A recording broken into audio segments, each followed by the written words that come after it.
Since the 2000s, there have been reports of tourists and rangers dying in U.S. forests and national parks under circumstances that defy explanation. There are no signs of attack, no traces of a struggle, no fingerprints. It is often impossible to identify the victims. They are buried as John or Jane Doe, unknown persons who died for no apparent reason. These cases are closed quickly, but forensic evidence tells a different story. More and more often, a single line appears in the reports. Cause of death unknown. Source of impact unknown.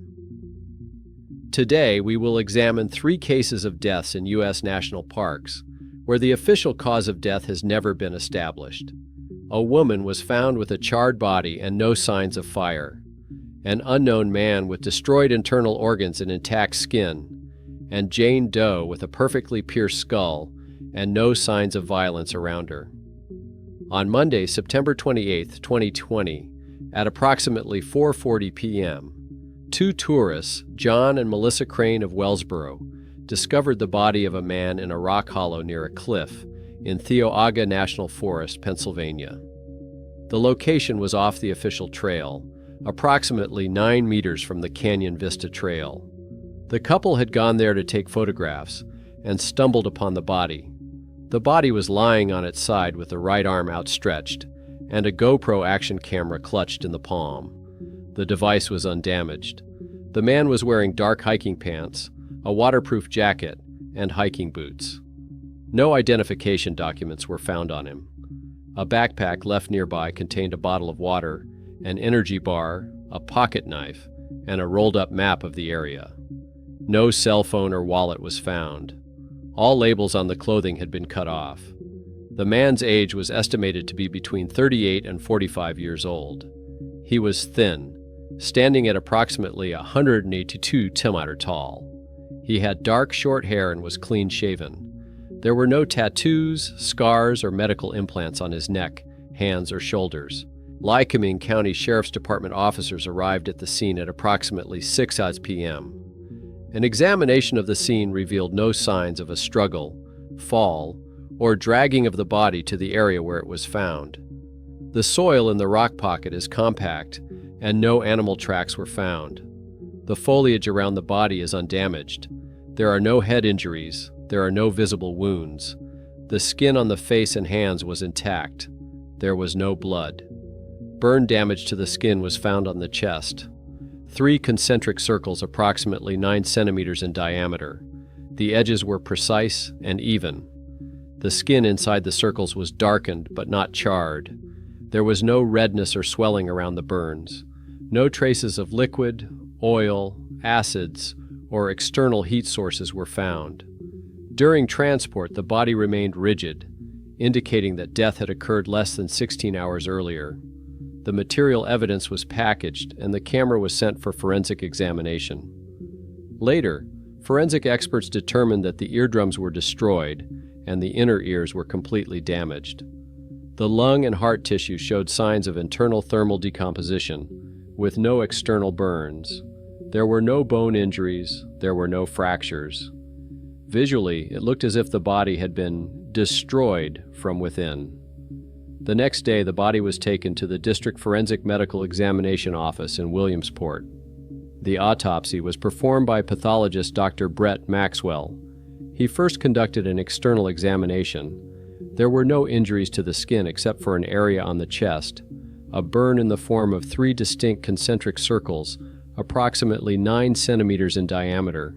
The edges of the burn were smooth, and the tissue inside was damaged but not charred. There was no redness or blistering on the skin. The hair on the chest was burned only within these circles. The skin on the rest of the body was not damaged. No abrasions, bruises, cuts, or signs of a struggle were found. The clothes were not torn, the buttons were fastened, and the shoes were on his feet. There were no traces of blood on the body or clothing. The hair was short, and there was no beard. No visible scars, tattoos, or birthmarks were found. Upon autopsy, the internal organs showed significant damage. The inner ear on both sides was destroyed, and the eardrums were ruptured. The blood vessels in the lungs were ruptured, and the heart tissue had multiple micro tears. The liver is partially destroyed and fragmented in places. The spleen is normal. The stomach is empty. The kidneys and intestines are unremarkable. There are no damaged bones. The brain is severely swollen. The blood vessels in the skull are damaged. No signs of suffocation or poisoning were found. There are also no signs of a fall from a height or a blow with a blunt object. Judging by the distribution of the injuries, the destruction appears to have occurred from within, without any external influence. Laboratory tests showed no alcohol, drugs, medications, or toxins. No infections or pathogens were found. The radiation background is within normal limits. No traces of chemical burns, acids, explosives, or thermal reagents were found. Examination of the burn on the chest showed thermal tissue damage, but no signs of an external source of heat or fire. The skin was burned evenly along the contour of the circle, but there were no signs of heat spreading to adjacent areas. At the same time, the GoPro camera that the man was holding in his hand was examined in the digital forensics lab. The device appears to be in good condition. The battery is charged and the lens isn't damaged. The memory card inside the camera is empty. No video files, metadata, or system logs are available. Attempts to recover the data using software were unsuccessful. The memory card structure is intact, but it is empty, as if it had never been used. It has not been formatted. There are no errors, and the physical condition of the card is excellent. The police sent the fingerprints and DNA samples to national databases. No matches were found. No DNA or fingerprint matches were found in the FBI database or the missing persons database. There are no fillings in the teeth. All teeth are intact. According to the dentist's conclusion, the teeth were regularly cared for but without intervention. The body also shows no signs of surgery or medical implants. There were no noticeable individual characteristics that could be used to establish identity.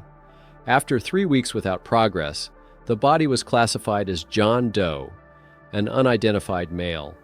His age was estimated to be between 38 and 45 years old. He was approximately 182 centimeters tall and thin. No one came forward with any information that could be linked to this discovery. Media publications and the distribution of photos and descriptions of the findings yielded no results. The burial took place 40 days later at a municipal cemetery under a numbered identifier. The Forensic Medical Bureau's report officially stated, "The cause of death was acute internal organ damage due to an unknown factor. The nature of the injury suggests a brief, powerful acoustic or vibrational impact. The source has not been identified." The case was closed without a criminal investigation due to a lack of evidence of foul play. Photographs taken by forensic investigators in July 2011 show the body of a young woman lying on damp ground amid a thick carpet of moss. The upper part of the body, from the waist to the top of the head, is completely charred, as if exposed to temperatures comparable to those of a fire or explosion. The skin is turned into a thin, brittle crust, and some parts of the skull are visible through the burnt muscle tissue. However, the lower part of the body, from the hips to the feet, is almost untouched. The clothing on the hips and legs remains intact. The fabric is neither charred, melted, nor darkened. The forest around the body was green, calm, and damp from recent rains. There were no signs of fire, smoke, chemicals, acids, or electricity. On Friday, July 7, 2011, at around 5:30 p.m., 3 men were walking along an old trail in the northern part of the Monongahela National Forest. They were locals: Harry Campbell, a retired gamekeeper, his nephew Zach, a 27-year-old mechanic from Elkins, and Bobby Tron, a schoolteacher from Weston. They had gone out for a walk, lightly dressed and without any particular destination in mind. Just an old trail, overgrown but familiar, where there was no cell phone reception, where mushrooms smelled sweet, and the ground was springy underfoot. "We turned off the main trail," Harry later told investigators, "and went through a thicket, along an old riverbed. And then, it smelled like a rainy day, only with a strange admixture, as if a tree had been struck by lightning a week ago. We followed the smell, and we found her." The woman was lying on a small hillock, in the shade of a maple and an elm tree. She was lying as if she had sat down and fallen asleep. Her arms were at her sides, her legs stretched out. Her face— no, what was left of her face was impossible to look at without shuddering. Black holes where her cheeks should have been. Her cheekbones were exposed. Her skin seemed to have peeled off in layers, but the hair on the back of her head was partially preserved. Harry brought his hand to his nose. There was no smell. Not rotten, not gaseous. Zach walked around. The grass was untrodden, the leaves untouched. No signs of violence, no scratches from a struggle, no blood. Just a couple of vague footprints, traces of small sneakers or running shoes leading west. And those same footprints led back to the spot where she died. That was it. It was as if she had come, lain down, and burned to death. Officers from the Randolph County Sheriff's Department arrived at the scene an hour and a half after the call. Sergeant Greg Milton and Junior Investigator Courtney Jarvis were the first to arrive. They came in an old SUV on a dirt road and then walked for about 40 minutes. The investigators, who had walked the last 100 meters of the overgrown trail with flashlights, stopped dead in their tracks. They saw her just as the tourist had. The upper half of her body, from the chest up, was charred and looked like a burnt sculpture. On her chest were traces of charring that abruptly ended at the waistline. Below that were skin, muscle, and clothing. Everything was intact. It was as if someone had carefully run a blowtorch with a super high temperature over the body, avoiding the rest of it. However, as was later confirmed, the fabric on the legs was not only untouched, but the seams and fibers were also not heated. The temperature at the bottom of the body corresponded to standard post-mortem cooling, but in the chest, neck, and head areas, the charring reached the bones.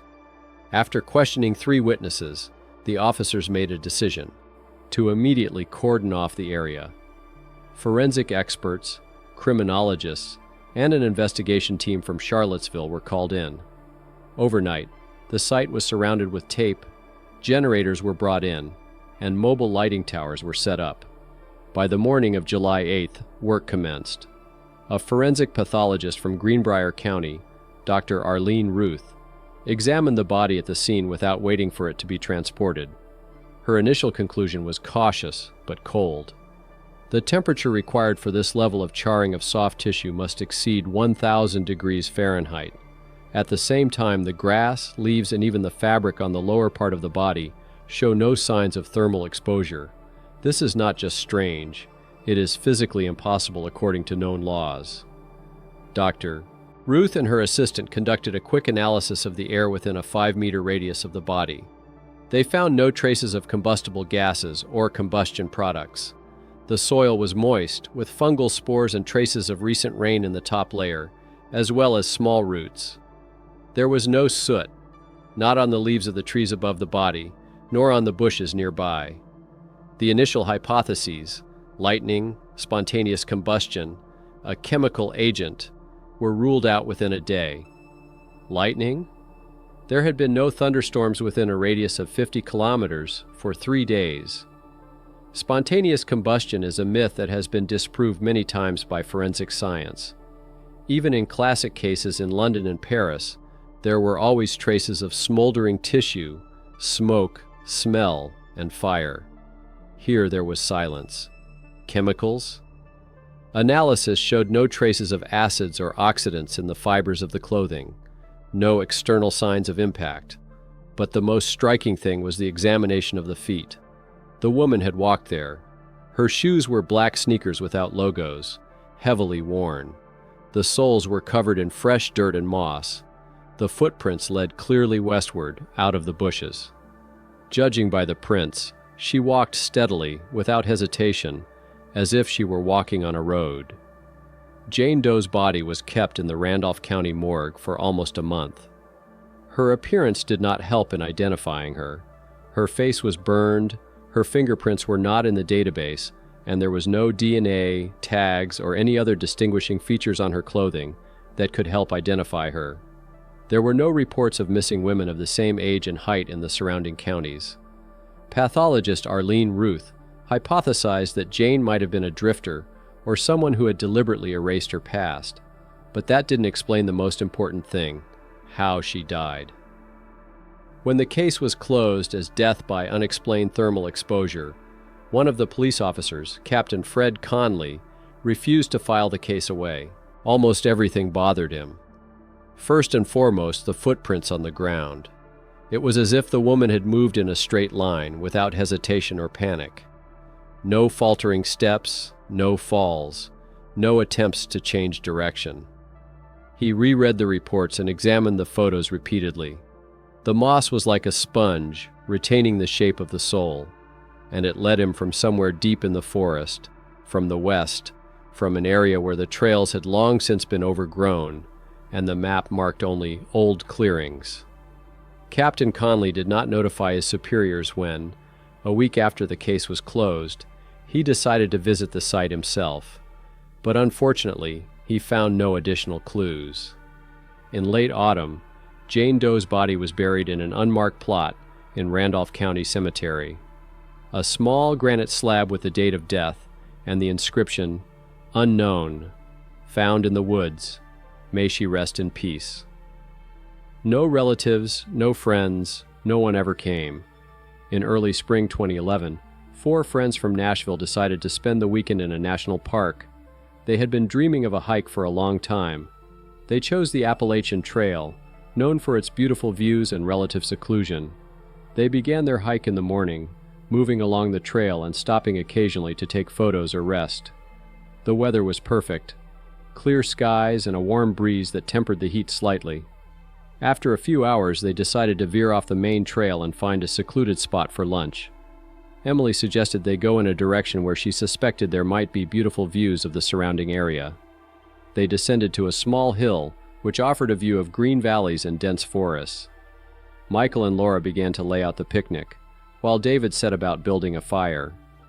Emily decided to explore the area a little and find a good place to take pictures. As she walked around, she noticed an unusual imprint on the ground. It was strange, as if something round and soft had been lying there recently. The ground inside the print was compacted, as if someone had deliberately created a soft bed. Emily decided to follow the footprints until she discovered a woman's body. She rushed back to the others to tell them what she had found. On the damp ground, a few steps from the Appalachian Trail, lay the body of a woman, Jane Doe, as she was named for identification purposes. Her body was in perfect condition, but a strange injury immediately caught the attention of the rangers, a neat puncture in the center of her forehead. Rangers patrolling the forest that day immediately called forensics to the scene. Upon arrival, experts confirmed that Jane's body showed no visible signs of violent death, other than this inexplicable puncture. The skull bone was pierced cleanly and without cracks, as if by a perfectly straight needle. This shocked the experts, as this type of injury could hardly have been accidental or self-inflicted. There was an even stranger discovery around the body. The ground around Jane was compacted and looked as if she had been lying in a soft nest. There were no footprints, handprints, or any animals that could have left such marks. This indicated that the location where the body was found was not a random choice, but rather a deliberate crime scene or accident site. The investigators were baffled. None of the facts presented had a logical explanation. How could a woman lying in an open space have such injuries if there were no animal or human tracks around her? This caused mixed feelings among everyone present at the scene. Several days passed after Jane Doe's body was discovered, and the investigation only raised more questions. Forensic experts continued to analyze all aspects of the discovery, trying to understand how such strange injuries could have been inflicted. Additional tests were conducted on the skull bones in the laboratory to determine whether the injury could have been the result of an accidental blow or required precise skill. A detailed examination showed that the puncture had been made with great precision and without internal rupture, which usually occurs when force is applied, including damage. An examination of the ground formations was also carried out. Scientists investigated the area around the body, trying to understand how the ground could have been compacted. Their detailed study revealed that the marks were left by at least one person, which suggests that the compaction was done in advance, possibly to prepare the scene for the incident. The investigation interviewed witnesses to determine if any subtle details could assist in the investigation. However, no one saw anything suspicious on the day of the woman's disappearance, which only added to the mystery of the incident. As a result of all these efforts, the investigation remained at a standstill. No clues or evidence were pointing to a specific suspect or motive. Jane Doe remained a mystery, and her death a secret that continued to trouble the local community and cause concern among the park rangers. Despite all efforts, the case remained unsolved.